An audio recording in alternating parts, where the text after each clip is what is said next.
Ladies and gentlemen, this is Matt Rife, a comedian from America who is getting cancelled right now just after his Netflix special was released and it went #1 everywhere. He's getting absolutely attacked from all angles because of the jokes that he told. Now, it is beyond me how some people can watch stand-up comedy and be upset, but people are, apparently. It is a very strange phenomenon that people think, oh my God, he's telling jokes on stage, he must be completely serious 100% of the time. You people are mad. Now, if you don't know Matt, he is very, very big on TikTok. He has been around the comedy scene in America for some time, about a decade, but he really found his audience on TikTok. Now, unfortunately for Matt, his audience is 90% women. Now, I don't know if you know this about ladies, but a lot of them, many, don't have a sense of humor. It's just not a part of their DNA. It's just not. I'm very lucky. I married the funniest woman alive. But other women out there are about as fun and as funny as a steak knife in your asshole. Matt Rife grew to absolute astronomical levels of success in America and fame because of crowd work clips. Clips like these. Yeah, we're both out of your age range. Boys or girls? You said we're both out of your age range? I'm not trying to cuck you and your husband. Relax. Jesus Christ. You work for American Airlines? Oh, fuck you! Oh my God! Where are my bags? Now, if you don't know what crowd work is, it's when you talk to the audience. I do that as well at my shows, and I also post it on TikTok, but my account gets banned every time. I'm on my third account, and I'm on 3 strikes or 2.5 strikes or something. It's just not a place for me. It's just not. So, Matt Rife goes viral for crowd work. He gets a massive female audience. Now, I saw Matt Rife in Austin, Texas just recently at the Comedy Mothership. He was great. Very, very good. I laughed. Well done, Matt. You're a fucking legend, mate, and you're doing very, very well. But the hilarious part of this entire story is people who loved him, who thought he was amazing, his crowd work, and not to mention he's a hot bloke. He's a good-looking dude and all these chicks want to fuck him. These ladies and some men watched his special and couldn't get past the first joke.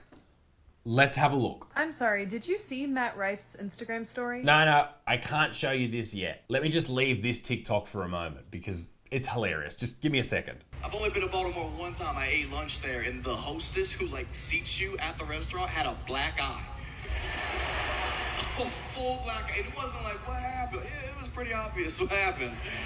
And we couldn't get over the fact that we're like, this is the face of the company? Like, this is what you have greeting people? And my boy who I was with was like, yeah, I feel bad for her, man. I feel like they should put her in the kitchen or something where nobody has to see her face, you know? And I was like, yeah, but I feel like if she could cook, she wouldn't have that black eye. Comedian, being a dick. It's what we do. Get fucking over it. You know, the real reason that a lot of women don't find domestic violence jokes funny is because they've experienced it. Or because they don't have a sense of humor. Lots of people laugh at things that they have experienced. And that shit's not funny. Depends. If she could cook, she probably wouldn't have that black eye. What a hilarious stereotype. Okay, this is the whole problem. Looking into jokes too closely. If you look into any type of humor with a fine-tooth comb, the comedian always comes off as a dick. Watch it for what it is, laugh, and move on with your life. But these people aren't doing this.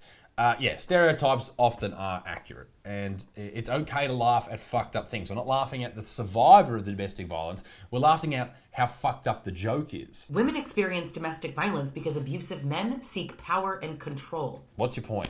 Okay, domestic violence is horrific, horrible, and any man that does that is a piece of shit. Any woman that does that is a piece of shit. But that's not what we're talking about here. We're talking about a joke. Not because she couldn't cook. My God, it's just a joke. My God, that's me. No. Jokes are funny. Okay, let's go back to the punchline. Did the audience laugh? And I was like, yeah, but I feel like if she could cook, she wouldn't have that black eye. Yeah, they did. Therefore, stronger than before is incorrect. You're all incorrect. Anyone who said this isn't funny is incorrect because people are laughing. All right? Shut up. Jokes actually desensitize people to the actual seriousness of the issue. Do they? Do they? If I make a school shooter joke, do people then go and shoot up a school? No, dickhead. It normalizes abuse, it perpetuates stereotypes. It makes people laugh. Worst part about Matt Rife's joke in particular Yeah, let's talk about it in more depth. was that he did it to prove that he doesn't pander to women. He's not funny like a comedian, right? He's funny like a clown. You know, he literally said, one thing that I wanted to tackle in this special was showing people that despite what you think about me online, I don't pander my career to women. I would argue this special is way more for guys. How many comedy specials are out there for girls? Plenty. Lots of lady comedians do that. He wanted to sort of change it up a little bit. And this is the thing that people don't understand with Matt Rife, as he just shows his clips online of crowd work with chicks in the crowd, and ladies love it because he's hot, right? But he's a comedian. He's been a comedian for a long time. He tells fucked up jokes, like a lot of comedians do. And you didn't know that? And now you're shocked? The wool has been pulled over your eyes? Whose fault's that? You should have looked him up before you fucking started flicking the bean to him every fucking night. Because guys just love domestic violence jokes, right? They can be really good. Good luck with your audience of misogynists. Thank you. You talking to me? Either way. So I have the feeling that I'm about to be attacked and called a snowflake for what I'm about to do. A dude, okay, But I interesting. really don't care because doing the right thing is just that, doing the right thing. Wow.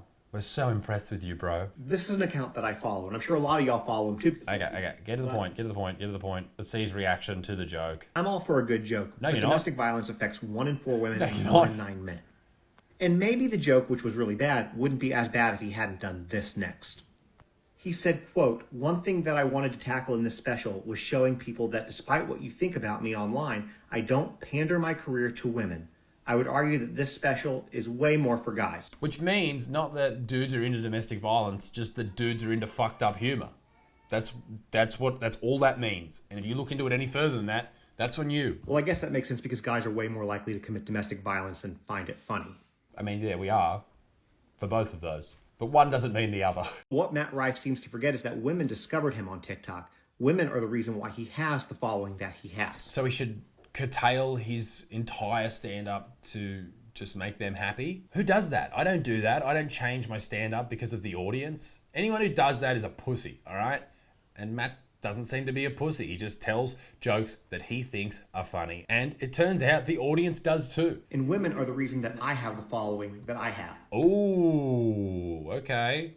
Why? What are you doing, big dick? And I'll be damned if I'm going to support someone who makes light of a very serious situation, something that takes... You're a hero, mate. Congratulations. So I attempted to watch the Matt Rife special on Netflix.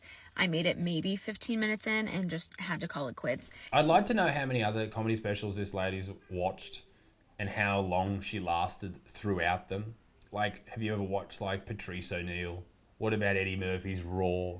Have you seen any of Dave Chappelle's stuff? How long did you last through those? Because that's how I'd like to work out whether or not you're a comedy fan or you just like crowd work. I think crowd work is a big part of stand-up comedy, but they're also quite separate in a way. If you haven't seen it, you've probably heard about it. He opens the show with a joke about DV. So, who gives a shit? And I was like, okay, odd thing to start with. Or just laugh at it and just go, that's fucked, man. That's fucked up. Not objectively not funny. Everyone laughs in the audience, so you're wrong.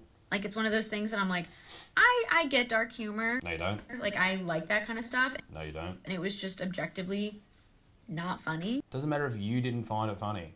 You can't say it's not funny if people laugh at it. And the thing about dark humor, too, is I feel like, number one, you can't punch down. Yes, you can. You can punch anywhere in comedy. If people are laughing, you're doing your job. If you know what I mean? Like, if you're talking about marginalized communities. What, they can't be made fun of? They must be protected? That's ridiculous. That is so ridiculous. No. I refuse to accept that. Absolutely refuse to accept that. Anyone who is in a marginalized community does not need to be protected from jokes. They are human just like you and me, and they don't need to have certain rules about how people can interact with them. That is incredibly patronizing that this person needs to be protected because of the color of their skin. Fuck off. If you're talking about trauma, if you're talking about any of those things, like, don't punch down. If you're not in those communities, if you haven't experienced those kinds of traumas, like, who are you to joke about it? You're in your car. Why the fuck would anyone listen to you? Because he says, I don't pander my career to women. I would argue this special is way more for guys. it's extremely telling that when a man says they're making content for men and that content is purely directed at normalizing and making fun of women and abuse victims. How many content creators on the internet right now are women who make fun of men? There are a lot of them, and there is nothing wrong with that. Develop a sense of humor or fuck off. Sometimes if you don't have oppression of your own to pull from, you try to make fun of the oppression of others, but unfortunately you Can you fix your hair up, please? don't have the angle It's really upsetting of understanding to make it funny, right? It was literally like this. Me and my friend went to a bar in Baltimore, and the girl at the front had a black eye, and it was obvious what it was from, which I found to be a weird comment. It was obvious what it was from, and then my friend said, wow, this is the This face has 250,000 likes. Over 250,000 likes on TikTok. This is what people watch on TikTok. This is the face of the restaurant. Just Why so don't you we know. put her back in the kitchen? And I said, well, if she could cook, she probably wouldn't have gotten that black eye. This is why that joke is funny. Because they're all sitting in a room, they're waiting for this dude to come out, and then he says that, and they don't expect it. That's why they're laughing. And you were supposed to laugh. Did you laugh? Is that what he means by he made this for men? You want to make fun of domestic violence with men. I'm sure he made fun of a lot of other things in the special, but okay. Here's one example of something that he made a joke about. Fair enough. You want to talk about your grandfather saying he hooked up with Rosa Parks in the front of the bus. Like, all of these jokes are dependent on... Who cares? How does that hurt anyone? It doesn't. It's sticks and stones, babe. Jokes are dependent on other people's oppression and nuance. Ah, the oppression queen is not happy about other people taking oppression from other people who are oppressed. And things that you don't really need to be touching. Shut the fuck up. Who the fuck are you? Talk about something funny from your own life. Yeah, his granddad rooting Rosa Parks on the front of the bus. That's from his life. Do you have anything to pull from that is interesting and uniquely yours? Maybe for that bit he didn't. And he thought he'd just write a joke, because that's what comedians sometimes happen to do. And also, like, funny? Say something funny! Fuck off. You're so funny, Maddie. It's a knee slapper right there. So now that I'm the first and only person to ever laugh at any of your jokes, can you finally give up? He's got 18 million followers, you fucking idiot. You're not funny. I'm sorry to be the first one to tell you. I know you're probably surrounded by a lot of yes men, but someone needs to tell 18 you million the truth. followers, and the majority of them are women. Maybe they're not yes men, they're yes women. But someone needs to tell you the truth, and I volunteer as tribute. You're not funny. Wow, great content, 30,000 likes. That's what you deserve. Watching Matt Rife destroy his career for his ego has been pretty funny. If you don't know what I'm talking about, there's this comedian who was languishing in the stand-up comedy scene for about a decade. This is another comedian having a crack at him, which I always look at and I just go, dude, fuck off. You fucking loser. Shut the fuck up, alright? I'm not even going to give him any more airtime. Patrick Lola, fuck off, mate. Ladies and gentlemen, this is the crux of the situation. And I can say this because I've been cancelled at least every 6 months. No one cares. In a week, no one will care. All right, and Matt will go back. He's already doing it. He's already doing shows right now, and he's selling out. No one cares. The fact of the matter is, this is a very small minority of upset people and people who pretend to be upset on the internet just so, I don't know, they can make content. That's pretty much it. What a sad state of affairs. And I get it. People have been upset at comedians since the dawn of time. And also, and I'm sure Matt knows this, and I'm sure he doesn't give a shit. This is part and parcel with what we do. I like being cancelled because it helps sell tickets. It's the same for other comedians out there. It really helps sell tickets, ladies and gentlemen. And guess what? You, by making these videos, is helping Matt's career. So there you go. Stick that up your ass. Ladies and gentlemen, be a good motherfucker. Peace to the Middle East. Big stinks. Toodaloo, au revoir. Bye-bye. I'm sorry, did you see Matt Rife's Instagram story? I'm never one to throw my hat in the ring to talk about celebrities in this way, but oh my god.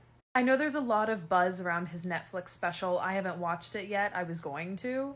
But apparently there are a few jokes in there that people are getting offended by or upset about, and in response he posted this. If you've ever been offended by a joke I've told, here's a link to my official apology. And the link is to special needs helmets. I'm not making this up. This is still on his story. If he was upset that people were offended by his jokes, he could have just not said something.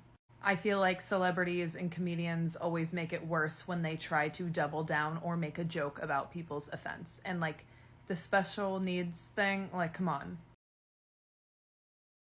Ladies and gentlemen, thank you very much for watching the video. Make sure you hit subscribe and check out isaacbutterfield.com for all my tour dates. Check out the second channel that I do with my wife, Little Buttsman, and the Pokemon channel as well. My wife and I also have a podcast called The Mum and Dad Show. It is on Spotify and YouTube. And ladies and gentlemen, we have videos coming out almost every day on this channel. We'll see you very soon. Bye.